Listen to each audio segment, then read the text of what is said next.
اهلا بيكم في فيديو جديد. وصفتنا النهاردة تنفع قوي للناس اللي عاملين نظام الكيتو، وفي نفس الوقت طعمها حلو قوي. يلا بينا نبتدي.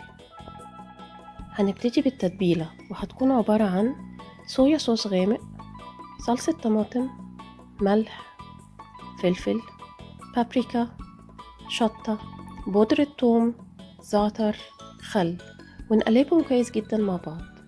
وهتلاقوا كل المقادير والمكونات تحت في الديسكريبشن. ودلوقتي هنجيب صدور الفراخ ونضيف عليها التتبيلة ونقلبها كويس، ونتأكد ان كل قطعة متبلة كويس جدا.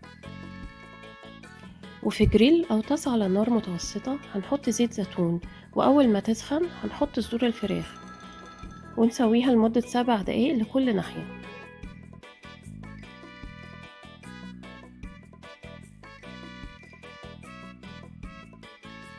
وفي نفس الطاسة هنحط زبدة، واول ما تسيح هنحط جزر وكوسة وبروكلي ونسويهم لمدة 5 دقايق، وبعدين نتبل بملح وفلفل وزعتر.